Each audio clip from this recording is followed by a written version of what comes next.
Good day. Welcome back to another episode on Pi Tips and Tricks, where we deal with the Raspbian OS on the Raspberry Pi.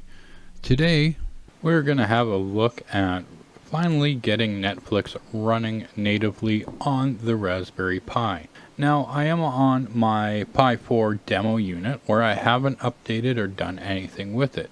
What I'm going to do, and this is what I'm going to say, is you really want to make sure you update your Raspberry Pi. And this one today is basically keeping your Raspberry Pi up to date, as well as getting to enjoy all the features that one might not get if they don't update. So there is reasons why we wouldn't want to update, but unfortunately I will not be covering them. It depends on the OS build, or something that we have going on requires certain things, and we just know that, for the last 4 years that Raspberry Pi has been working, doing its job, and we don't really want to mess with it. But if you are using your Raspberry Pi as a desktop, we're going to want to update it. Let's go ahead and we're going to go sudo apt-get update and sudo apt-get upgrade, and we're going to add the -y on there for the accepting of all updates. Now, I did try to run Netflix, as you've seen here, and it will not work.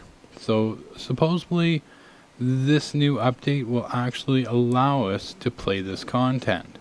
So I'm just going to close this out for right at the moment here, and I'm going to go ahead and update it, and we'll take a look here and see if we can spot it while it's updating here. So it's just going to go through all the updates here. A few updates in here that are actually good. So we might have to update the EEPROM or the distribution update.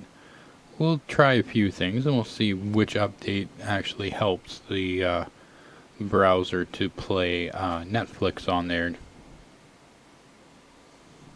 Okay, so now that that's completed there, I'm just going to go ahead, I'm going to close that. I'm going to try Netflix one more time. So I'm going to try Netflix one more time here. And for this, I'm just going to go to... Okay, so this didn't work. Well, that's fine. Let's go ahead and close this out, and then we're just going to open sudo apt-get dist upgrade. Okay, so sudo rpi update.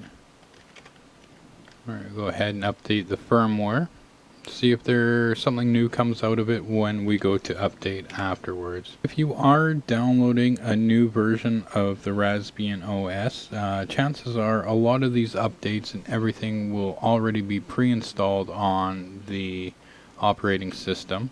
But if you've been running your machine for a long time and you don't do regular updates, you're going to find that you're going to have to update quite a few things to get everything to go correctly. So once again, we'll let this go, and then I'll reboot it, and then we'll bring it back up, and we'll try Netflix one more time.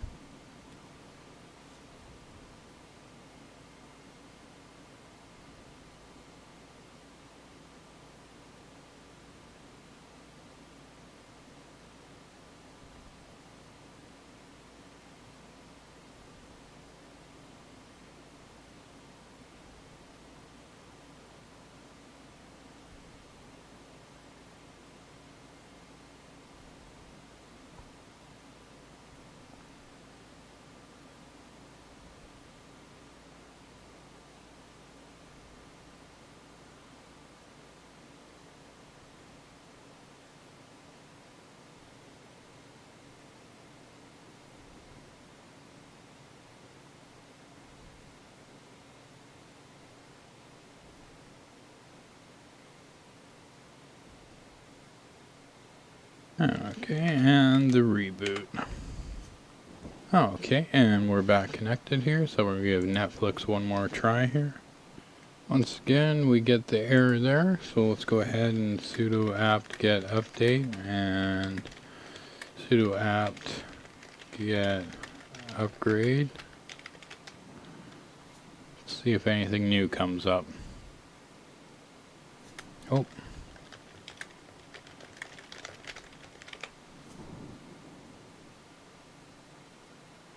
Okay. Well, that didn't work the way we wanted it to. Okay, so if you notice that error we had there before, we're just going to have to go sudo apt get install libwide vine cdm0, and this should give us the ability to run Netflix on the Raspberry Pi here.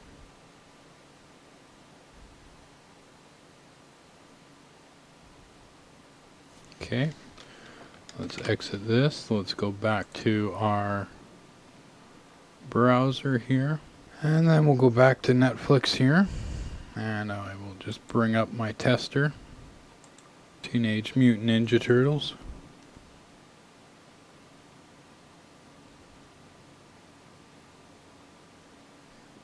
And there we go. We finally have it running on the Raspberry Pi. So I am using VNC Viewer here, so of course it's going to be really choppy. So that's what you're picking up here. But I don't want to go into showing a bunch of it and have the audio playing. So that's going to do it for this one here. I can guarantee you on a regular screen, this is going to be a lot more smoother. The one thing I haven't done is done a side-by-side frame comparison to Chromium Media Edition, but maybe I'll do that in the future. But for now, my Raspberry Pi is fully updated, and now I am able to use all those apps that I've wanted to for quite some time on the Raspberry Pi without now having to install Chromium Media Edition. And yeah, there we go. So if you have any questions or comments or any tips and tricks that you'd like to see featured on here, post in the comments section below. Don't forget to hit that like button, hit that subscribe button. We have more tips and tricks coming soon. So thank you for watching, everyone. You have a wonderful day, a wonderful week, and we'll see you next time. Take care, eh?